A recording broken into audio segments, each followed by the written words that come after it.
ফেসবুকে দেখেছেন। তো আমি কেন আপনাদের এই কথাগুলো আবার বলতেছি,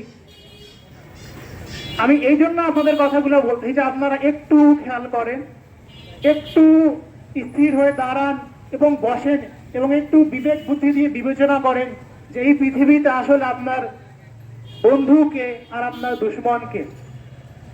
এবং যখন এই মুসলমানদের উপর আমরা এখানে আমার মা, আমার বোন, আমার সন্তান নিপীড়িত আর নির্যাতিত হয়েছে এজন্য দাঁড়িয়েনি, এখানে তো দাঁড়িয়েছে এই জন্যই যে পৃথিবীর এক প্রান্তে মুসলিম উম্মার কিছু মা, কিছু বোনরা নির্যাতিত আর নিপীড়িত হচ্ছে। সেই দাবি নিয়ে আমরা জানিয়েছি, সেই দাবি নিয়ে আজকে আমরা দাঁড়িয়েছি। হয়তো অনেকেই চিন্তা চেতনা করছে সাইডে দাঁড়িয়ে, বলে এদের আসলে এই বিবেক বুদ্ধিতে কি আসছে, এই অনর্থক এক দাবি নিয়ে কি তাদের কাছে এই দাবির কোনো কি ইজ্জত আর সম্মান আছে, তাদের কাছে কি এই দাবির কোনো মূল্য আছে? আমি আপনাদেরকে উচ্চস্বরে উচ্চ কণ্ঠে বলতে চাই, আপনার কাছে আজকের এই মঞ্চ, আজকে আপনার এই সমাবেশ আপনার কাছে অনেক ছোট্ট এবং ক্ষুদ্র হতে পারে, কিন্তু আমি হাত উঁচু করে বলবো, যে সময় পুরো বিশ্বের মধ্যে মুসলিম উম্মার পাশে দাঁড়ানোর মতো কোনো সন্তানকে খুঁজে পাওয়া যাচ্ছে না, তখন ইউথ ফাউন্ডেশন সৈয়দপুরের কিছু সন্তানরা এই ফাউন্ডেশনকে দাঁড় করিয়ে ফিলিস্তিনের পাশে দাঁড়িয়ে কমপক্ষে প্রতিবাদ করার সাহস তুলেছে। কথা ঠিক কিনা?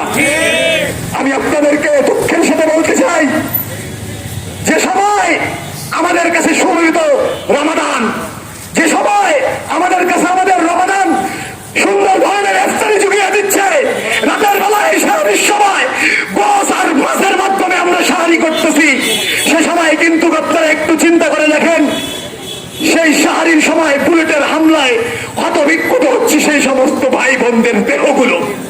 যে সময় আমরা ইফতারিতে আমিজের সঙ্গে ইফতারি করার জন্য ফুর্তি করছি, সে সময় আমাদের ভাইগুলো ইফতারের সময় নিজের প্রিয়জনের লাশগুলোকে খুঁজে খুঁজে তারা কষ্টে আমন্ত্রিত আর দুঃখিত হচ্ছে। আমি যদি আপনাদেরকে বলতে চাই, বিভীষিকাময় সেই রাতের কথা, যে ওই রাতের মধ্যে যখন বুলেটের বোমা হামলা তাদের উপর পড়তে পড়তে পড়তে তীব্রতা কমে আসে, তখন তারা বুঝতে পারে তাদের আজকে সেহরির সময় শেষ হয়েছে। আমি যদি আপনাদেরকে বলতে চাই, যে সময় তারা ইফতার করতে চায়, ক্ষুধার্ত আর জর্জরিত শরীর নিয়ে যখন ফিলিস্তিনের গাজার মাটিতে যখন তারা তাদের লাশগুলোকে খুঁজতে থাকে, সেই নিশ্চয়ই দেহ আর ক্ষুধার্ত দেহ নিয়ে দেহগুলোকে নিয়ে যান, নিজের প্রিয়জনের লাশগুলো খুলতে খুলতে দেহতে যখন অবসর হয়ে যায়, অবশ হয়ে যায়, তখন তারা বুঝতে পারে তাদের ইফতারির সময় ঘুরিয়ে এসেছে, তারা ইফতারের সময় ইফতার করবে।